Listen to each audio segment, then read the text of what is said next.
आज से हम एक न्यू लेक्चर सीरीज स्टार्ट कर रहे हैं।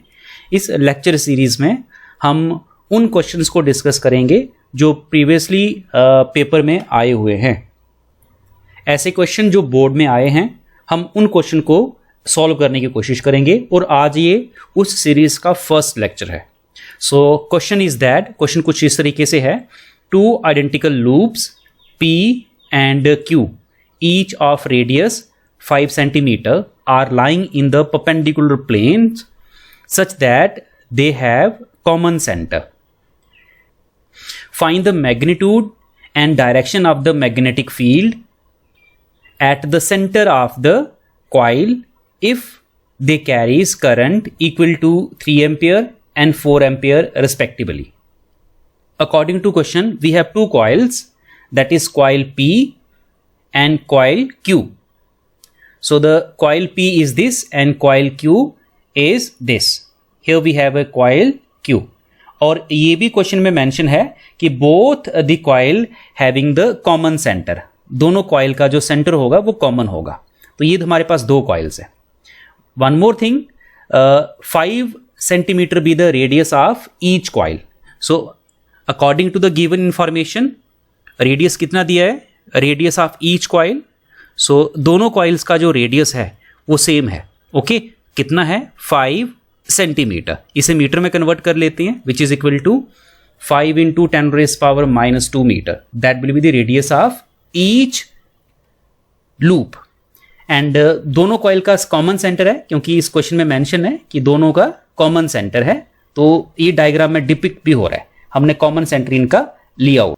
हमें magnitude and direction of magnetic field निकालनी है eight the centre of the coil, कि कॉइल के सेंटर में दोनों कॉइल की वजह से कितनी मैग्नेटिक फील्ड होगी वो हमें कैलकुलेट करनी है।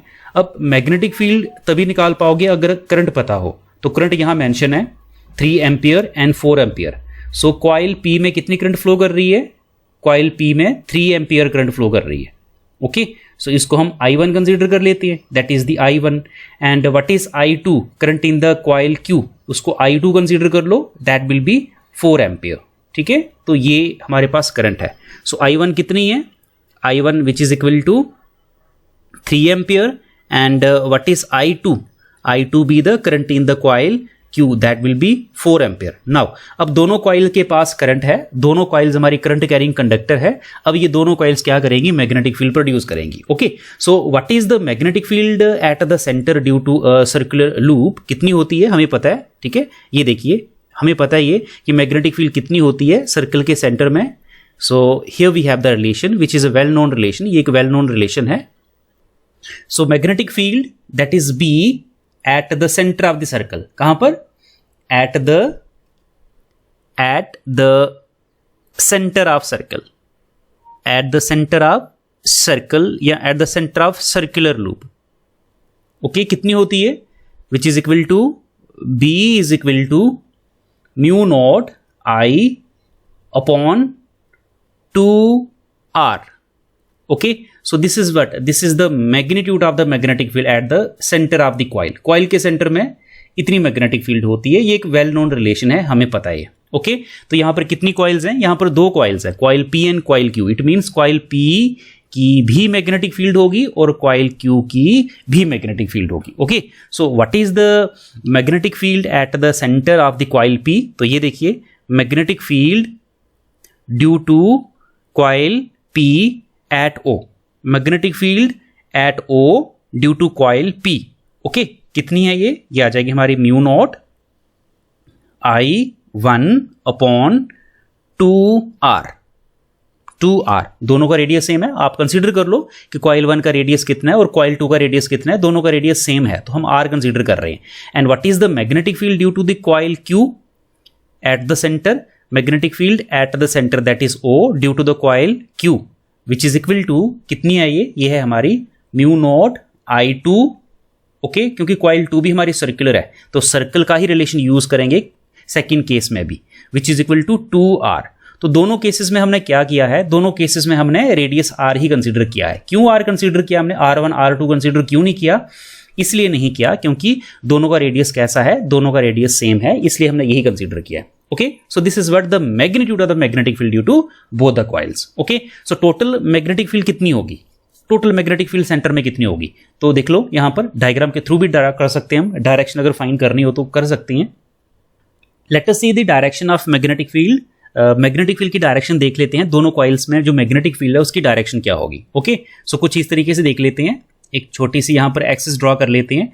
Here we have an x axis and here we have a y axis. Okay, तो सबसे पहले ये देखते हैं कि जो कॉइल P है, इस कॉइल P की मैग्नेटिक फील्ड की डायरेक्शन क्या होगी. सो इस कॉइल की मैग्नेटिक फील्ड की जो डायरेक्शन होगी दैट विल बी, वो कुछ इस तरीके से होगी. That is what the direction of magnetic field due to the coil P.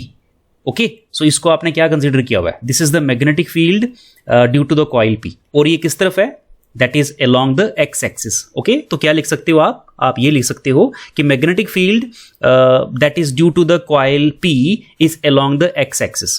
ठीक है, ये किस तरफ है, ये है हमारी along एक्स एक्सिस. सिंपल. अगर magnetic field along the x axis हो तो ऑर्थोगोनल यूनिट वेक्टर हम आई कैप यूज करेंगे. क्या यूज करेंगे, orthogonal unit vector i cap. Similarly अब कॉइल Q देख लो आप, here we have a coil Q. Coil Q की भी मैग्नेटिक फील्ड होगी. ओके, और मैग्नेटिक फील्ड की जो डायरेक्शन होगी वो किस तरफ होगी, ये देख लो आप, प्लेन के परपेंडिकुलर होगी. ओके, तो मैग्नेटिक फील्ड की जो डायरेक्शन होगी दैट विल बी, वो कुछ इस तरीके से होगी. Here we have the direction of magnetic field due to the coil Q. Coil Q की वजह से जो मैग्नेटिक फील्ड की डायरेक्शन होगी वो होगी हमारी along द वाई एक्सिस. ठीक है, so this is what the magnetic field due to coil Q. Okay, तो यहां लिख सकते हो कि along y एक्सिस. ठीक है, सो अगर रिप्रेजेंट करना हो तो आप इसको ऐसे रिप्रेजेंट कर सकते हो, j cap be the orthogonal unit vector along the y direction. Okay, so ये देख लो अब दोनों मैग्नेटिक फील्ड, दोनों कॉइल की मैग्नेटिक फील्ड, ये हमारी मैग्नेटिक फील्ड है कॉइल P की वजह से, और ये हमारी मैग्नेटिक फील्ड है कॉइल Q की वजह से. अब दोनों मैग्नेटिक फील्ड के बीच में एंगल कितना है, what is the angle between these two. Okay, so यहां देखा आपने कि एंगल कितना है दोनों कॉइल्स के बीच में, 90 डिग्री.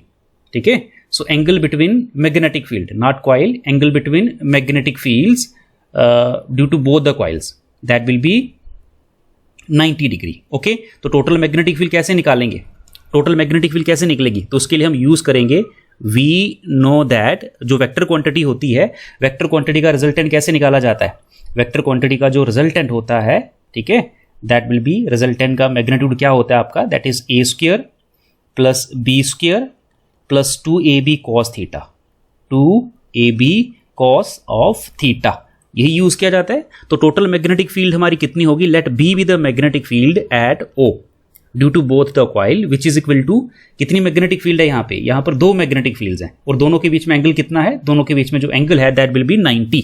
तो आप लिख सकते हो magnetic field that is at O due to coil P इसका square plus magnetic field at O due to coil Q इसका स्क्वायर प्लस 2, अब यहां A और B देख लो, magnetic field due to coil P 2ab, B क्या है आपका, magnetic field due to coil Q and cos of theta. What is the angle between these two vector, दोनों मैग्नेटिक फील्ड के बीच में एंगल कितना है, दैट विल बी 90 डिग्री. तो cos 90 हो जाएगा, लिखने की जरूरत नहीं है. ठीक है, कॉस 90 हो जाएगा ये. और कॉस 90 कितना होता है, कॉस 90 हमारा होता है दैट इज 0. तो ये टर्म हमारी क्या हो जाएगी, ये टर्म हमारी 0 हो जाएगी. ठीक है, सो इसको हम नेग्लेक्ट कर देंगे यहां से. सो दैट विल बी 0, ये हमारी हो जाएगी 0, इसको हम ये 0 कंसीडर कर लेंगे. ठीक है, so magnetic field at O which is equal to, अब इसको सॉल्व कर लो आप, इजी है, कोई मुश्किल नहीं है. Magnetic field due to coil P at O that will be, वो कुछ इस तरीके से होगी, यहां देख लो, that is mu naught I1 upon 2R इसका square and plus mu naught I2 upon 2R इसका स्क्वायर. क्लियर है, तो ये मैग्नेटिक फील्ड होगी, क्योंकि बाकी तो 0 हो जाएगी, दैट विल बी 0. नाउ इसको फर्दर सॉल्व करो, तो यहां देखिए इसको हम कुछ इस तरीके से सॉल्व कर सकते हैं. अब इसमें जो कॉमन है उसको ब्रैकेट के बाहर लिख सकते हैं हम, that is mu naught upon 2r, ये दोनों में है, ठीक है, इसका स्क्वायर दोनों में है, तो इसको हम कॉमन ले सकते हैं। पीछे क्या रह जाएगा, पीछे रह जाएगा हमारा I1 का स्क्वायर प्लस I2 का स्क्वायर, ठीक है, पीछे ये रह जाएगा हमारा। क्लियर है? अब इसको आप फर्दर सॉल्व कर सकते हो। कैसे सॉल्व करोगे इसको आप? इसको अब ये सॉल्व किया जा सकता है, इसको आप ऐसे लिख सकते हो, just look at here, easy है इसको सॉल्व करना।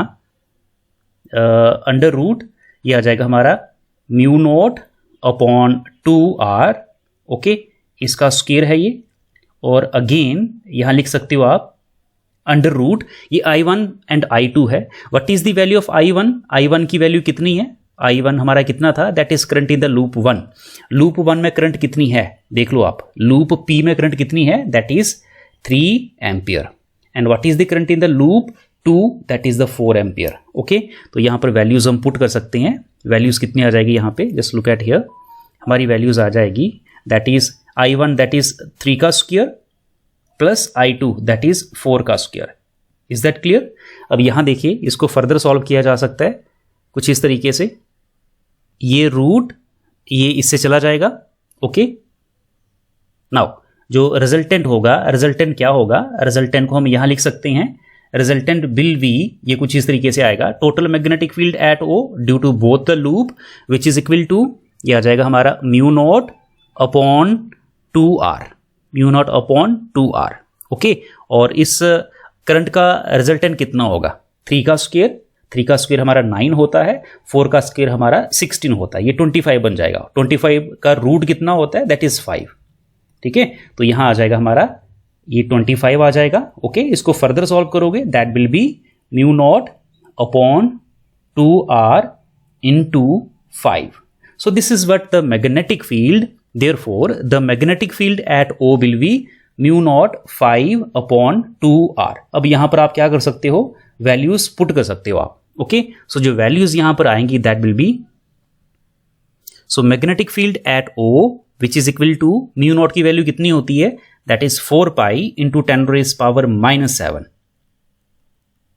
Multiply with 5 upon 2r, 2 into r, radius कितना था? 5 सेंटीमीटर, तो 5 इंटू 10⁻⁻²। ओके, तो इसको सॉल्व कर लो आप, ये सॉल्व हो जाएगा, ये 5 और ये 5 हमारा कैंसिल आउट हो जाएगा, ये 2 हमारा इस 2 से हमारा कैंसिल आउट हो जाएगा, तो आपको जो मिलेगा that will be 2 pi into 10⁻⁻⁷, ये जब ऊपर जाएगा तो प्लस का बन जाएगा, ये that will be plus. So magnetic field at O कितनी होगी? सेंटर में मैग्नेटिक फील्ड कितनी होगी due to both the coil? That will be 2 pi into 10⁻⁻⁵ Tesla.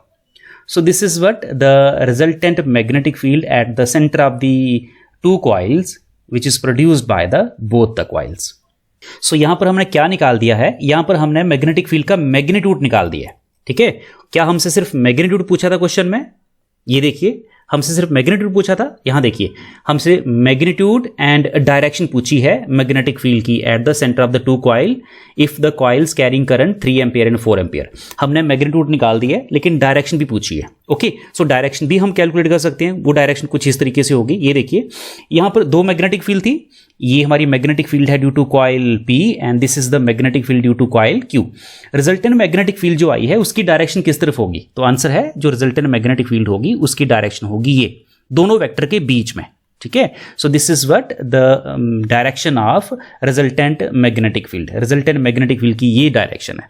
Resultant magnetic field का जो वेक्टर होगा वो बेसिकली दोनों वेक्टर के बीच में लाई करेगा। Is that clear? So this is what the direction of resultant vector. Okay, let me consider direction निकालने, अपने थीटा निकालना है, तो कंसीडर करते हैं कि resultant vector makes an angle theta with the BP x axis के साथ, ठीक है। So resultant vector makes an angle theta with the x axis या फिर BP के साथ ये क्या कर रहा है? BP के साथ ये थीटा एंगल बना रहा है। तो डायरेक्शन कैसे निकलेगी? tan theta which is equal to, ठीक है ना, डायरेक्शन निकालनी। डायरेक्शन के लिए आप क्या करोगे? tan थीटा यूज करोगे। tan theta which is equal to perpendicular by base. Base क्या होगा आपका? ये आपका बेस हो जाएगा, ठीक है। बेस क्या है आपका? बेस है हमारा ये BP और परपेंडिकुलर क्या होगा हमारा? परपेंडिकुलर होगा हमारा BQ। ओके, सो निकाल लेते हैं यहां पर, वो कुछ इस तरीके से निकलेगा। Now direction of resultant magnetic field. अब डायरेक्शन भी निकालनी है. Is that clear? So direction of magnetic field कुछ इस तरीके से कंसीडर करना है आपने. Let theta be the angle which is made by the resultant vector with the magnetic field which is along the x axis. So यहाँ से tan theta आ जाएगा हमारा, tan theta which is equal to perpendicular. तो वहाँ perpendicular क्या था? Perpendicular तो आपका magnetic field due to Q और बेस क्या था? Magnetic field due to P. Okay, so solve कर लो इसको. कितना आएगा ये? Magnetic field due to Q कितना होता है? Which is equal to mu naught, that is I. Q की magnetic field that is Q की magnetic field that is I2. Magnetic field due to BQ that is the mu naught I2 upon ये आ जाएगा हमारा 2R. And what is the magnetic field due to P which is equal to mu naught I1 upon 2R. इसको हम solve कर सकते हैं, ये इजीली सॉल्व हो जाएगा कुछ इस तरीके से. ये देखिए, ये आ जाएगा हमारा mu naught I2 upon 2R into ये आ जाएगा हमारा 2R upon mu naught I1. Okay, so यहां से 2R से 2R कैंसिल आउट हो जाएगा, म्यू नॉट से म्यू नॉट कैंसिल आउट हो जाएगा और हमें क्या मिलेगा? हमें मिलेगा I2 बाय I1. I2 कितना है? I2 हमारा 4 था, I1 कितना है? 3 है. Okay, so therefore tan of theta कितना आ गया? tan of theta which is equal to 4/3. Okay, तो थीटा कितना आ जाएगा? थीटा आ जाएगा हमारा tan inverse 4/3. Okay, so that is what the angle which is made by the resultant vector with the which is along the x